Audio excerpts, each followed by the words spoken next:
नाज़रीन अवां खे आगाह कंदासीं। पीपी चेयरमैन बिलावल भुट्टो ज़रदारी सिंध में दौरनि जी शुरूआत करे छॾी।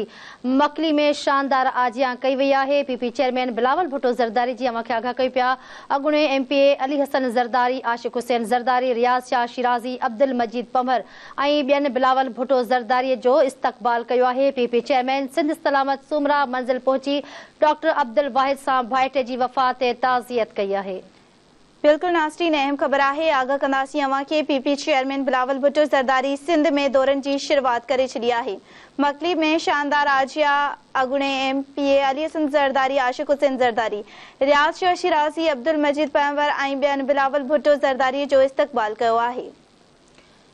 अवां खे आगाह कयूं पिया। नाज़रीन, पीपी चेयरमैन बिलावल भुट्टो ज़रदारी सिंध में दौरनि जी शुरूआत करे छॾी आहे। मकली में पीपी चेयरमैन जी शानदार आजियां कई वई आहे।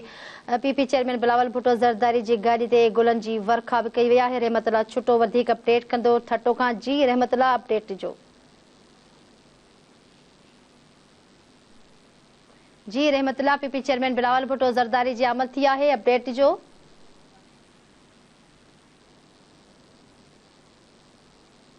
रहमतुल्लाह छोटो सां राब्तो न थी सघियो आहे। ॿीहर राब्तो करे अपडेट वठण जी कोशिशि कंदासीं। ख़बर अवां खे ॾियूं पिया। पीपी चेयरमैन बिलावल भुट्टो ज़रदारी सिंध जे दौरनि जी शुरूआत करे छॾी आहे। सिंध में दौरनि जी शुरूआत मकली खां कई आहे। अवां खे आगाह कयूं पिया। अॻूणे एमपीए अली हसन ज़रदारी, आशिक़ हुसैन ज़रदारी, रियाज़ शाह शिराज़ी, अब्दुल मजीद पंवर ऐं ॿियनि बिलावल भुट्टो ज़रदारी जो शानदार इस्तक़बाल कयो आहे। रहमतुल्लाह छोटो सां राब्तो बहाल थी चुको आहे। जी रहमतुल्लाह, अपडेट ॾिजो।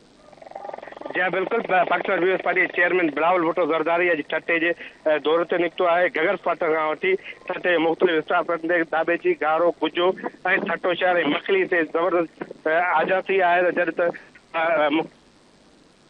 थियण खां पोइ मखली ते सुमरा मंज़िल ते पहुची करे अब्दुल सुमरे जे भाइटे जी वफ़ात ते तेज़ीत कई आहे। उते हाजी उस्मान जलबानी जे अॻूणे एमपी हाजी उस्मान जलबानी जे भाउ जुमन जलबानी जी बि उते फाटा कई। उन खां पोइ हिन वक़्तु मोहसिन हाउस ते ज़बरदस्त काफ़िलो पहुतो आहे ऐं केतिरा ई माण्हू ते गॾु थिया आहिनि ऐं ज़बरदस्त आजा कई पई वञे। हिन वक़्तु हाजी अली ज़रदारी, आशिक़ हुसैन ज़रदारी पारां इस्तक़बाल कैंप ते पहुची करे बिलावल भुट्टे जी ज़बरदस्त आजा कई पई वञे। तव्हां हिन ॿुधायो त हज़ारे माण्हुनि जेके हुते पहुची विया आहिनि। गुलाबा जे तक जी आवाम हिते पहुची आहे, हिते माण्हू पहुता आहिनि ऐं बिलावल भुट्टे आजा कई पई वञे। ही सियासी जलसे जो सूरत इख्तियार करे विया। हिन वक़्तु जेके इस्तक़बाल जे लाइ एतिरा माण्हू पहुची विया आहिनि, जेके ठटे जे मुख़्तलिफ़ हंधनि तां पहुची करे ऐं पंहिंजे शहज़ादे ऐं पंहिंजे अॻुवान जी हिते ज़बरदस्त हिते आजा कई पई वञे। तव्हांखे इहो ॿुधाईंदो बिलावल भुट्टो ज़रदारी अॼु मुख़्तलिफ़ हंधनि ते पहुची करे फाताख़ानी कंदो। हिन खां पोइ